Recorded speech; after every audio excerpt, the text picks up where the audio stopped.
Good morning. Good morning sir. Good morning. ये अपने video एक बार म्यूट कर दीजिए बेटा।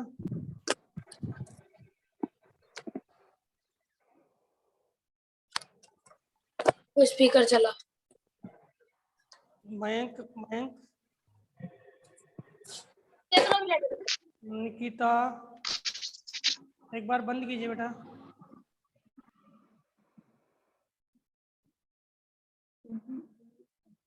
आवाज आ रही मेरी?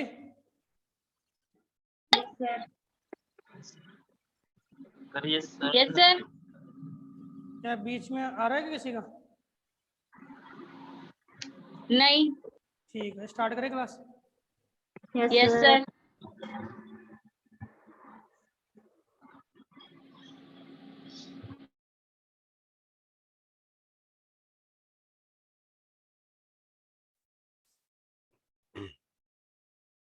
देखिए, हमने कल वाली क्लास में संसाधनों के बारे में पढ़ा था। ठीक है, नए स्टूडेंट भी होंगे आज कुछ, एक बार थोड़ा सा रिपीट करेंगे फिर आगे चलते हैं, क्योंकि कल वाली क्लास तो बीच में थोड़ी सी रह गई थी। तो संसाधन जो है सर ये बीच में आप बोले नहीं बेटा। हाँ, जो भी आपको पूछना है आप चैट के माध्यम से मतलब मैसेज कर सकते हो, ठीक है। और बीच सर हाँ, कुछ बोलना है क्या? सर कल के नोट्स तो नहीं आए। वो बेटा कल आधा ही रह गया था ना अपना टॉपिक, तो वो सारे नोट्स एक साथ ही भेज दूंगा आज, है ना। कल अपना टॉपिक आधा ठीक रह है। गया, बीच में रह गया था, क्लास पहले ड्रॉप हो गई थी। आज नोट्स भी और ओबीटी दोनों आ जाएंगे, ठीक है।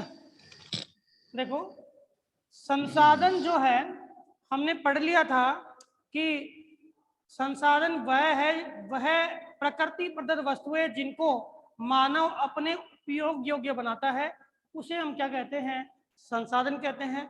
जो भी वस्तुएं XYZ मानव के उपयोग के लिए होती है वो सारी की सारी संसाधन है। हमने ये भी जाना था कि मानव भी क्या संसाधन है क्या, तो ये भी क्लियर कर लिया था कि हाँ, मानव भी एक संसाधन है, क्योंकि मानव ही है जो प्रकृति प्रदत्त वस्तुओं को मानव के उपयोग योग्य बनाने में सहायक होता है। हमने ट्राइंगल देखा था कि ये तो प्रकृति की वस्तुएं हैं या पर्यावरण है, ये हमारी तकनीकी है और ये हमारी संस्थाएं हैं। इन सब से कौन जुड़ा हुआ है? इन सब से जुड़ा हुआ है मानव। सबको प्रकृति की वस्तुओं को कौन प्राप्त कर रहा है? मानव। तकनीकी का निर्माण कौन कर रहा है? मानव। और संस्थाएं कौन बना रहा है? मानव। और इन सब के माध्यम से क्या निर्मित हो रहे हैं? संसाधन। ये ट्राइंगल हमने कल समझ लिया था। इसके अलावा हमने जाना था कि मूल रूप से संसाधन दो ही प्रकार के होते हैं। देखें, एक तो प्रकृति यानी प्राकृतिक, और एक मानवीय यानी मानव की प्रतिक्रिया है।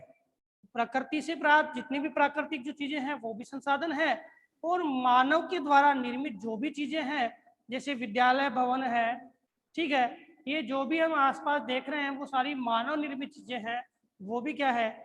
संसाधन है। हमने संसाधनों का वर्गीकरण किया था।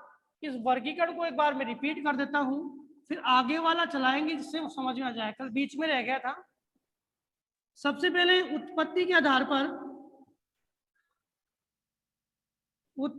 आधार पर जो वर्गीकरण है, इसमें दो प्रकार के संसाधन हैं, एक तो जैव और एक अजैव। यानी जिसमें जीव तत्व है वो कौन सा संसाधन है भाई? जैव। और जिसमें जीव तत्व नहीं है वो क्या है? अजैव। जैव संसाधनों में आपके जितने भी वनस्पतियां हैं, आपके जीव जंतु है, प्राणी, हम यानी मानव, वो सारे किस में आएंगे? जैव में। और चट्टाने हैं, खनिज संसाधन हैं जिसमें जीव नहीं है, वो सारी किस में आएगी? अजैव संसाधनों में आती। इसके बाद में हमने दूसरा वर्गीकरण पढ़ा था समाप्यता के आधार पर। किसके आधार पर? समाप्यता के आधार पर। तो समाप्यता के आधार पर वर्गीकरण पढ़ा हमने। एक तो था, याद क्या होगा, नवीनीकरण। दूसरा था अनवीनीकरण। नवीनीकरण का मतलब है ऐसे संसाधन जिनको हम उसी फॉर्म में दोबारा प्राप्त कर ले, उन्हें बोलेंगे नवीनीकरण। ऐसे संसाधन जिनको हम उसी फॉर्म में दोबारा प्राप्त नहीं कर पाए, वो होते अनवीनीकरण। ठीक है। अब आपके माइंड में एक आएगा कि नवीनीकरण अनवीनीकरण के बाद एक हम बात करते हैं चक्रीय, रिलेटेड इसी से है। जैसे मान लो कि आपने स्वर्ण आभूषण बनाए, सोने के आभूषण बनाए, ठीक है, और आपने पुनः कन्वर्ट करवाया। हाँ भाई, सोने के आभूषण बनाए फिर पुनः कन्वर्ट कराया, ठीक है। या कोई लोहे की वस्तु है, उसको पिघलाया फिर दूसरी वस्तु में उससे बदलवाया, यानी दूसरे सांचे में उसको डाल लिया। तो ये कौन सा रूप है? ये है चक्रीय। ये कौन सा रूप है? चक्रीय। संसाधन हमारे पास में वही है, संसाधन हमारे पास में वही है, हम उसी फॉर्म में प्राप्त नहीं कर रहे हैं। हम कौन सी फॉर्म में प्राप्त कर रहे हैं? चक्रीय रूप में प्राप्त कर रहे हैं। किस रूप में प्राप्त कर रहे हैं? चक्रीय रूप में प्राप्त कर रहे हैं। नवीनीकरण योग्य संसाधन कौन कौन से हैं? इन संसाधनों को हमने एक नाम दिया था बेटा, याद होगा। एक तो गैर परंपरागत, गैर परंपरागत यानी जिनका हाल ही में हमने विकास करना आरंभ किया है, वो कौन से हैं? गैर परंपरागत। और उन्हें हम कौन क्या बोलते हैं? नवीनीकरण योग्य संसाधन। जैसे कल पढ़ा भी था, सौर ऊर्जा, पवन ऊर्जा, भूतापीय ऊर्जा, ये सारे क्या बेटा? गैर परंपरागत। और ये कैसे हैं? समाप्यता देखें तो ये असमाप्य है। कैसे हैं? असमाप्य, समाप्त होने वाले नहीं है। इनको हम लगातार प्राप्त करते रहेंगे उसी फॉर्म में। इसके बाद आपके अनवीनीकरण है, जिन्हें हम बोलते हैं क्या? समाप्य, या इसको हम बोलते हैं परंपरागत।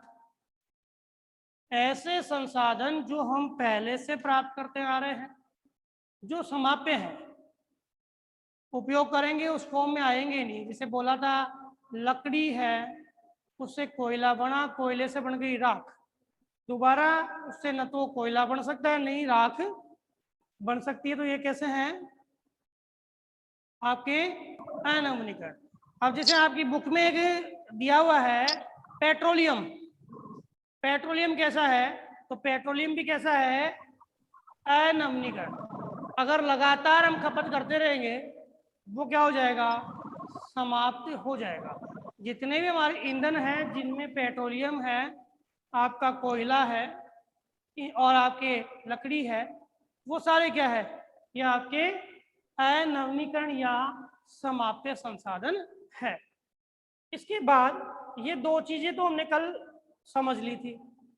तीसरी जो आपकी वर्गीकरण की बात है, तो देखें, तीसरा वर्गीकरण आपका उत्पत्ति के आधार पे नवीनीकरण और अनवीनीकरण, दूसरा और तीसरा आपके कोई हाथ नहीं, आवाज नहीं आ रही क्या? क्या? अरे क्या हुआ? हाँ बेटा, क्या आवाज नहीं आ रही क्या? सर साफ दिखाई नहीं दे रहा। साफ दिखाई नहीं दे रहा वीडियो? हाँ सर। बोर्ड साफ नहीं आ रहा क्या? Yes sir. वो नेटवर्क वाली प्रॉब्लम है बेटा, नेटवर्क वाली नेटवर्क की वजह से प्रॉब्लम आ रहा है। देखो तीसरा है, आवाज तो साफ आ रही है ना? Yes, sir. No sir. दो समझा दिए मैंने। Yes sir. स्वामित्व के आधार पर, मतलब कल जो स्टूडेंट जिन्होंने क्लास ली थी उनको तो पता है, यहाँ तक हो गया था अपना, यहाँ तक समझा दिया था, ये समझा रहे थे। स्वामित्व के आधार पर यहां से बेटा प्रश्न जरूर आएगा, कोई सा भी वर्गीकरण आपसे पूछ सकता है, ठीक है। स्वामित्व के आधार पर जो पहला संसाधन है वो है व्यक्तिगत या निजी, व्यक्तिगत या निजी। तो आप समझो, आप ये वाली बात तो आप अच्छी तरह जानते हो, ऐसा संसाधन जो किसी व्यक्ति विशेष के अधीन हो, जैसे आपका मकान है वो आपके अंडर में है, कोई कृषि क्षेत्र, जो ग्रामीण क्षेत्र के लोग हैं जो कृषि कार्य करते हैं, वो कृषि क्षेत्र, कृषि भूमि उनके अधीन है, वो क्या है, वो कैसा संसाधन है, व्यक्तिगत। में आप जो आपकी खुद की निजी संपत्तियां है वो संसाधन कौन से हैं, व्यक्तिगत संसाधन कहलाते हैं। और इसमें आपके मकान भी आ गया जो रहने का है, आपके वाहन भी आ गए, आपकी जो कृषि भूमि भी आ गई, XYZ जो भी है, जो है किसी व्यक्ति विशेष के अंडर में आता है, या व्यक्ति विशेष का स्वामित्व जिस पे होता है, उन्हें हम क्या बोलते हैं, व्यक्तिगत निजी स्वामित्व वाले संसाधन। क्या बोलते हैं, व्यक्तिगत या निजी स्वामित्व वाले संसाधन। दूसरे इसमें होते हैं सामुदायिक या सार्वजनिक संसाधन। सामुदायिक या सार्वजनिक संसाधन, सामुदायिक संसाधन या सार्वजनिक संसाधन कौन से होते हैं, ये भी चीज आपको आती है। आपने सुना है सामुदायिक भवन, सार्वजनिक भवन, या ग्रामीण क्षेत्र वाले, भाई गांव में एक ऐसा भवन जिसे धर्मशाला बोलते हैं, ठीक है, जिसमें सभी गांव के लोग कोई भी फंक्शन होता है वो कर सकते हैं, किसी को किसी प्रकार का वहां पे जो रोकना नहीं होता है, किसी प्रकार का प्रतिबंध किसी के लिए लगा नहीं होता है, वो है सार्वजनिक सेक्टर, ठीक है। ये मंदिर है वो क्या है, सार्वजनिक सेक्टर है। शमशान घाट है वो क्या है, सार्वजनिक क्षेत्र है। और जैसे आपके चारागाह भूमि, जो गोचर भूमि जिसे बोलते हैं, जो गांवों में या शहरी निकाय में जो थोड़ा भाग है जहाँ पे गायें चरती है, गायें चरती है, या चारागाह क्षेत्र जिसे निश्चित किया गया है, वो क्या है, सार्वजनिक क्षेत्र है। और उसको हम कौन से में, हम सार्वजनिक या सामुदायिक संसाधन में उसको हम गिनते हैं, सार्वजनिक या सामुदायिक संसाधन में उसको गिनते हैं। एक तो व्यक्तिगत संसाधन, एक तो कौन सा, व्यक्तिगत निजी, और ये सामुदायिक मतलब जिसपे सबका अधिकार हो, सब जिसपे अधिकार प्राप्त कर सके, किसी एक व्यक्ति का अधिकार नहीं हो, सब उसका उपयोग करें, वो होते हैं सार्वजनिक संसाधन, ठीक है। तीसरा है आपके राष्ट्रीय संसाधन।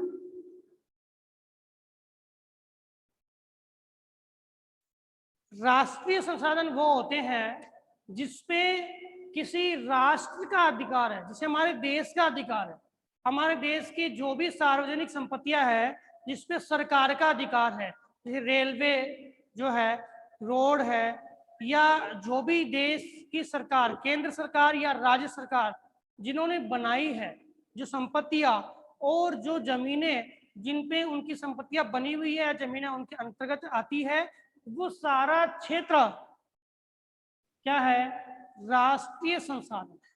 क्या है, राष्ट्रीय संसाधन है। यानी जो देश की सीमा के आंतरिक भाग में है, देश की जो स्थलीय सीमा है उसके आंतरिक भाग में जो भी है वो किसकी संपत्ति है? एक राष्ट्र की संपत्ति है, एक देश की संपत्ति है। ठीक है, अब आप बोलोगे साहब समुद्री सीमा, समुद्री सीमा, समुद्री सीमा के पास देखें तो हमारी कहाँ तक पहुंच है, तो हमारी कहाँ तक पहुंच है, तो हम देखते हैं, हमने आपने पढ़ा भी है 9th क्लास में कि 12 नॉटिक, आपके हमने पढ़ा है कि 12 नॉटिकल मील या समुद्री मील, जिसमें आपके 1.8 किलोमीटर होता है, 1.8, और सामान्य मील में कितनी होती है? 1.6 किलोमीटर। तो 1.8 किलोमीटर के हिसाब से 12 नॉटिकल मील जो है उसमें हम कह रहे हैं तो ये होगी अपनी 21.9 किलोमीटर। कितनी है? 21.9 किलोमीटर की दूरी जो है समुद्र सीमा के बाहर, वो हमारे देश के अंतर्गत है। हमारे देश का पूर्ण आधिपत्य वहां पर है। कहां पर? 12 नॉटिकल मील तक।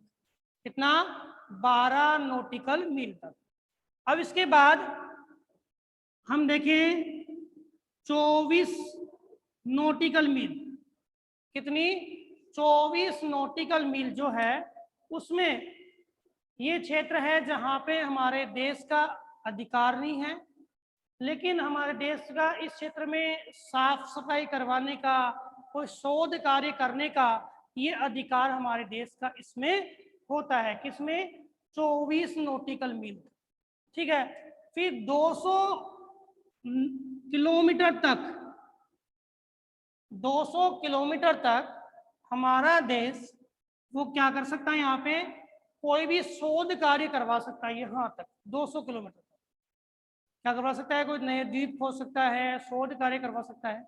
ये 200 किलोमीटर तक का एरिया जो होता है वो तो हमारा देश भाई 12 नॉटिकल मील तो पूर्ण रूप से हमारे देश के अधीन है, लेकिन 24 में कुछ प्रतिबंध लग जाते हैं और 200 में शोध कार्य करवा सकता है, द्वीप खोज सकता है। लेकिन 200 से बाहर का जो एरिया है, 200 से बाहर का जो एरिया है, अविंछन क्षेत्र बोलते हैं उसे। 200 से बाहर का क्षेत्र जो एरिया है वो एरिया किसके अधीन आता है? वो देश के अधीन नहीं आता है। वो किसके अधीन आता है? वो अंतरराष्ट्रीय स्तर का क्षेत्र आ गया।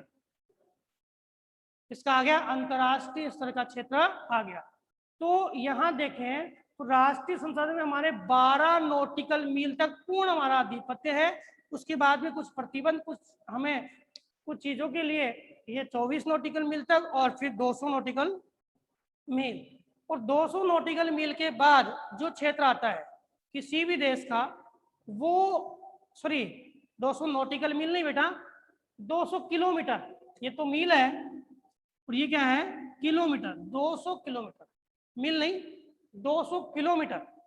200 किलोमीटर का जो क्षेत्र है इसके बाद का जो भी एरिया आएगा वो किसके अधीन आएगा? अंतरराष्ट्रीय। जिसमें किसी देश विशेष का कोई आधिपत्य नहीं होता है। और यह है अंतरराष्ट्रीय मुद्दा हो गया, जिसको यूएनओ जैसे संगठन है वो क्या करते हैं? सोल्व करते हैं। आगे कोई भी प्रॉब्लम होती है इस 200 किलोमीटर के बाद की, तो यहाँ कौन सोल्व करेगा? यूएनओ या कोई भी प्रादेशिक व्यापार जो संगठन है, उस रीजनल जो क्षेत्र है उसका संगठन है, वो क्या करेगा? उस मैटर को सोल्व करेगा।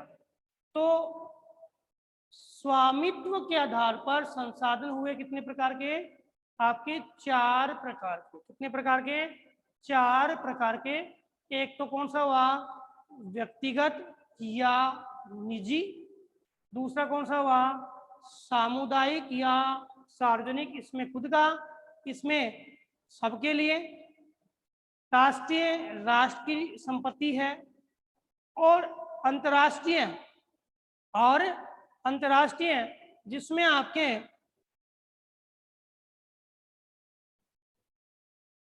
बोर्ड साहब नहीं आ रहा, जागृति बोल रही है। वॉइस वॉइस भी नहीं आ रही कि बेटा? Yes sir, yes sir. Voice भी अभी प्रॉब्लम आ रही है क्या जागृति? सर बोर्ड साफ नहीं आ रहा, वॉइस तो सही आ रही है। वॉइस सही आ रही है, बोर्ड साफ नहीं आ रहा। तो बोर्ड तो क्या है कि वो लाइट की वजह से है, कल तो लग रही थी लाइट इसमें। ठीक है, देखता हूँ। देखो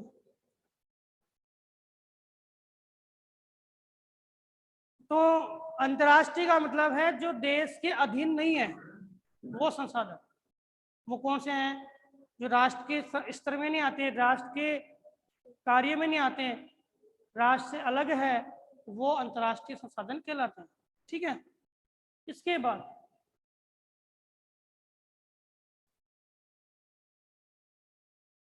ये इंक की वजह से भी हो सकता है, इसमें मार्कर में इंक कम है, उसकी वजह से भी हो सकता है। ठीक है, इसके बाद विकास के आधार पर देखें, संसाधनों के विकास के आधार पे देखो, संसाधनों का विकास तो किया जा रहा है अभी। ठीक है, और ये पढ़ेंगे भी कि विकास संसाधनों का जो हो रहा है वो विनाश को सुनिश्चित कर रहा है। किसको सुनिश्चित कर रहा है? विनाश को सुनिश्चित कर रहा है। हम पढ़ेंगे ये चीज, लेकिन पहले एक बार वर्गीकरण कर लेते हैं कि विकास के आधार पर संसाधन जो है वो कितने प्रकार के होते हैं। सबसे पहले क्या भाई? सर हाँ सर सर दिखाई नहीं दे रहा बोर्ड पे। बिल्कुल दिखाई नहीं दे रहा। तो बेटा यहाँ पे नहीं सर। इंक लानी पड़ेगी मार करके, अभी मंगवाता हूँ। Okay sir. मैं बोल रहा हूँ, सुन रहे हैं ना वो? तो भाई जो हाँ आवाज सर। तो क्लियर आ रही है ना? Yes sir. हाँ, देखो पहला संसाधन है संभावी संसाधन। ऐसे संसाधन, देखो आप परिभाषा बिल्कुल अच्छी तरह समझ लेना, थोड़ा सा जो डिफरेंट है, जो भिन्नता है वो समझ लेना, क्योंकि यहीं से प्रश्न आ जाता है। ठीक है, कि भिन्नता विषय समझना। संभावी संसाधन वो है ऐसे संसाधन जिनकी हमारे पास में संभावनाएं हैं, लेकिन कुछ कमियों से हम उनको उपयोग नहीं कर रहे हैं, यानी हम उनको उपयोग नहीं कर रहे हैं। वो कौन सा संसाधन है? संभावी। जैसे हमारे पास पश्चिमी राजस्थान में सौर ऊर्जा के, पवन ऊर्जा के बहुत सारे जो संभावनाएं या बहुत सारी संभावनाएं हैं, फिर भी हम उनका उपयोग नहीं कर रहे हैं। वो चाहे वो टेक्निकल मिस्टेक हो या उनकी प्राप्ति की असंभावना है वो हो। तो ऐसे संसाधन जो जिनकी संभावनाएं हमारे पास में है लेकिन जिनका उपयोग नहीं कर रहे हैं, वो संभावी संसाधन है। हम बात कर लेते हैं, वो यहाँ से हम ये चीज प्राप्त कर सकते हैं, लेकिन वो चीज प्राप्त नहीं कर रहे हैं। कर सकते हैं लेकिन प्राप्त नहीं, हमें संभावना है कि ये प्राप्त कर सकते हैं लेकिन हम प्राप्त नहीं कर रहे हैं। ठीक है, तो ऐसे संसाधन कौन से होंगे? संभावी संसाधन। जो उदाहरण मैंने आपको दिया है कि हमारे भारत में ही पवन ऊर्जा, सौर ऊर्जा, इनकी काफी संभावनाएं है, लेकिन उनकी ऊर्जा जो शक्ति है उनको हम प्राप्त नहीं कर रहे, उपयोग नहीं कर रहे। ये कौन से हैं भाई? संभावी संसाधन। ठीक है, दूसरे संसाधन होते हैं विकसित। कौन से हैं? विकसित संसाधन। विकसित संसाधन कौन से हैं? ऐसे संसाधन जिनको हमने प्राप्त कर लिया, मतलब जो हमारी तकनीकी के अंतर्गत आते हैं, हमने उनको प्राप्त भी कर लिया और हमने उनको खोज भी लिया और अपने उपयोग योग्य बना भी लिया। वो संसाधन कहलाते हैं विकसित संसाधन। यानी जिन संसाधनों के लिए हमारे पास में पूर्ण तकनीकी है, जिनको हमने प्राप्त किया है और हमने उपयोग योग्य उसको बनाया है, तो ऐसे संसाधन कौन से हैं? विकसित संसाधन कहलाएंगे। कौन से हैं? विकसित संसाधन। तीसरे जो विकास के आधार पर देखें तो है भंडार। कौन से? भंडार। तो पहला कौन सा? एक तो संभावी, दूसरा विकसित, तीसरा भंडार। एक मिनट,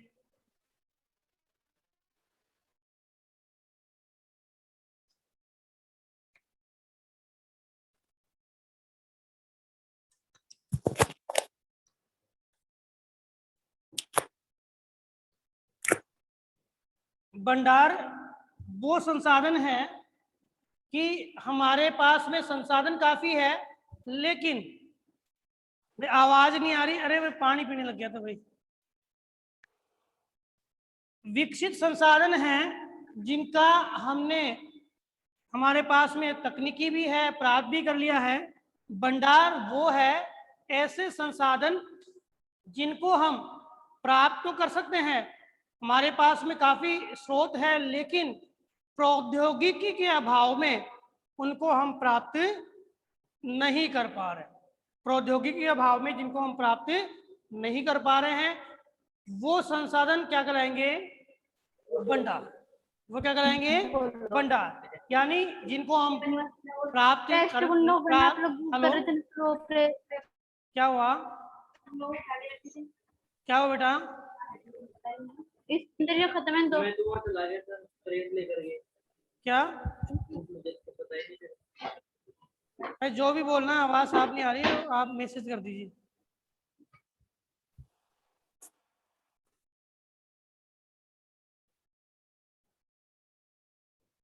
आवाज आ रही है क्या?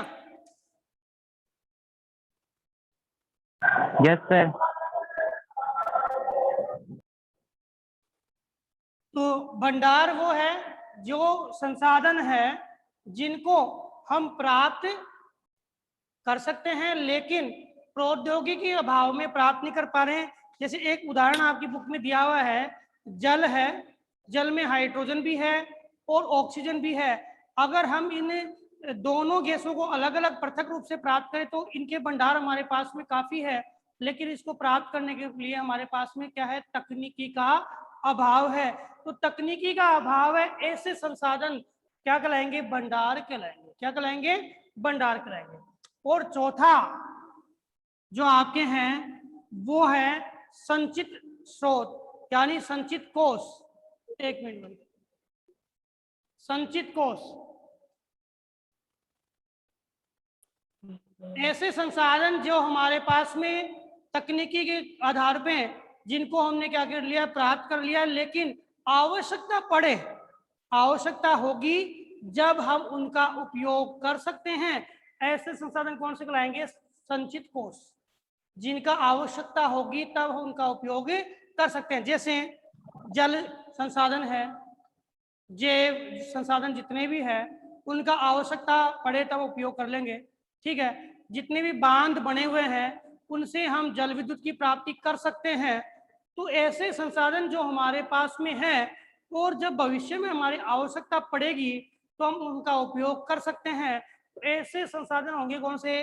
संचित कोष, यानी संचित कोष संसाधन।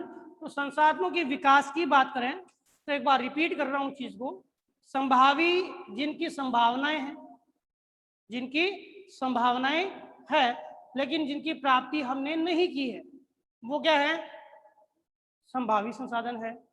विकसित जिनको तकनीकी माध्यम से हमने प्राप्त कर लिया है, जिनको हमने विकसित कर लिया है, ठीक है, वो कहलाएंगे कौन से?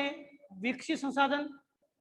भंडार जो संसाधन हमारे पास में हैं लेकिन प्रौद्योगिकी या तकनीकी कारण से उन संसाधनों को हम प्राप्त नहीं कर पा रहे हैं।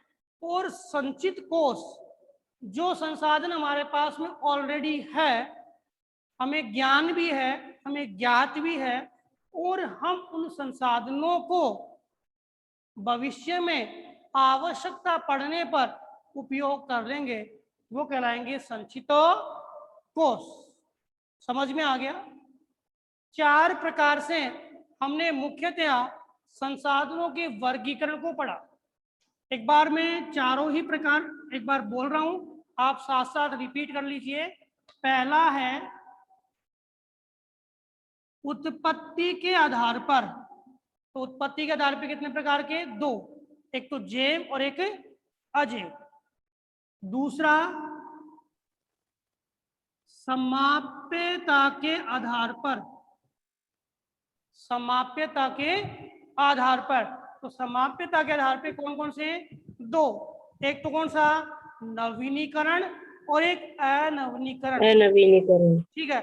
इसके अलावा आपके मैंने एक संसाधन और बताया था इसी रूप में, वो कौन सा है? चक्रीय। चक्रीय, चक्रीय मतलब उसी रूप में, उसी फॉर्म को क्या है, हम दूसरे रूप में, जैसे कोई भी हमारे पास में संसाधन है उसको हम दूसरे साँचे में परिवर्तित कर दें, वो क्या है? चक्रीय। जैसे जल है, जल का हमने उपयोग किया कल कारखानों में और उसको हम शुद्ध करके और पुनः उसी रूप में उपयोग करें, वो भी क्या है? चक्रीय संसाधन है। ये आगे आएगा संसाधन संरक्षण में कि चक्रीय संसाधन रूपरेखा का क्या महत्व है। फिर हमने पढ़ा उत्पत्ति के आधार पे, समाप्यता के आधार पे, और तीसरा जो वर्गीकरण था वो था आपका स्वामित्व। स्वामित्व के आधार पर संसाधन हैं, उनको हमने मुख्य रूप से देखें तो चार भागों में बांटा है। एक तो निजी है, निजी, व्यक्तिगत, सामुदायिक, अंतर्राष्ट्रीय, आपका राष्ट्रीय, और चौथा अंतर्राष्ट्रीय। फिर आपका नेक्स्ट आता है विकास के आधार पे। एक तो संभावी, जो हमारे पास में ऑलरेडी है लेकिन उपयोग नहीं कर रहे हैं, वो है संभावी। एक विकसित, जिनको हमने प्राप्त कर लिया है, तकनीकी हमारे पास में है, सब कुछ है, यानी संसाधन ऑलरेडी हम उसको उपयोग कर रहे हैं, वो क्या है? विकसित। तीसरा आपका है भंडार, जो संसाधन हमारे पास में है तो सही लेकिन तकनीकी के अभाव में उनका उपयोग हम नहीं कर पा रहे, वो भंडार है। चौथा है संचित कोष, ऐसे संसाधन जो हमारे पास में ऑलरेडी है और आवश्यकता फिलहाल नहीं है, जब आवश्यकता होगी तो हम उनका उपयोग कर सकते हैं, वो कौन से होंगे? संचित कोष। समझ में आ गया? चार प्रकार। अब इसके बाद संसाधनों के वर्गीकरण के बाद आपका नेक्स्ट बिंदु आता है संसाधन का विकास। संसाधन का विकास, ध्यान देना एक बार, बहुत ही इंपॉर्टेंट चीज है, यहां से प्रश्न आ सकता है बेटा।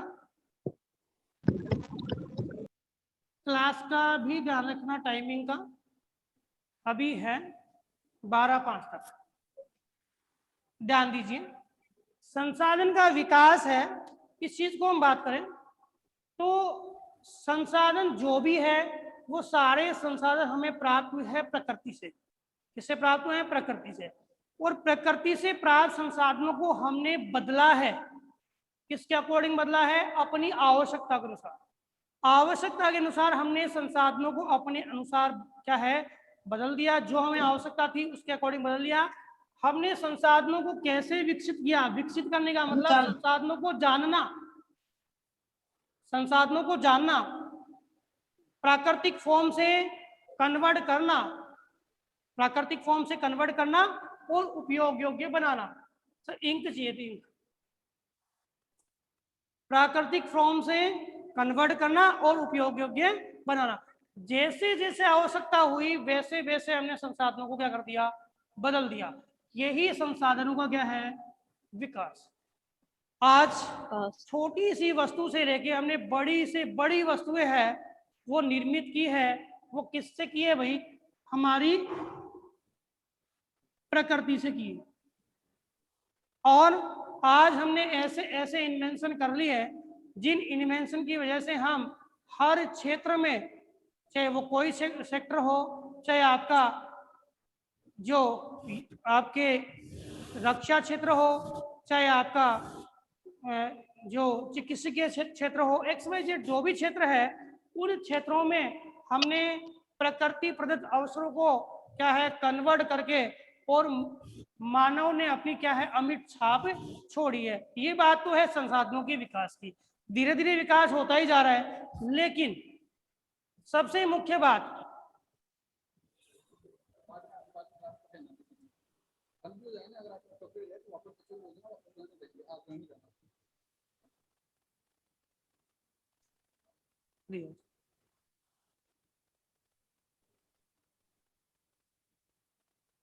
बोर्ड साफ नहीं आ रहा बच्चों को। बोर्ड क्लियर नहीं आ रहा बेटा, अब आ रहा है कि बोर्ड क्लियर? तो यस सर। Yes sir. इनका आ गई, देखो यस सर। देखो, तो प्रकृति प्रदत्त जो भी चीजें हैं उनको हम क्या कर रहे हैं, कन्वर्ट कर रहे हैं, कन्वर्ट करके और हमने हमारे उपयोगियों को बना लिया। अब हम क्या है भाई, मानव क्या है, स्वार्थी है। तो काम मानव क्या है, स्वार्थी है, और मानव अपने स्वार्थवश क्या कर रहा है, प्रकृति के संसाधनों का अति दोहन कर रहा है। क्या कर रहा है, संसाधनों का अति दोहन कर रहा है। तो हम बात कर रहे हैं संसाधनों के विकास के साथ साथ हमने प्रकृति का क्या निश्चित कर दिया, विनाश निश्चित कर दिया। और ये बात ध्यान रखना कि हम स्वार्थी हो रहे हैं, लेकिन प्रकृति का अगर विनाश निश्चित है तो हमारा भी विनाश निश्चित है, हमारा भी क्या है, विनाश निश्चित है। तो इस संसाधनों के विकास के कारण बहुत सारी समस्याएं, संसाधनों के विकास के कारण बहुत सारी समस्याएं हमारे सामने आ रही है, और ये समस्याएं हैं पूरे विश्व के लिए विकट समस्या बनती जा रही है। ठीक है, जिसके लिए पूरा विश्व क्या है, चिंतित है। क्या समस्या आ रही है, पहली, संसाधनों का क्या हो रहा है, अति दोहन हो रहा है। सीधी सी बात है, विकास कर रहे हैं तो विकास के पीछे विनाश हो रहा है, संसाधनों का अति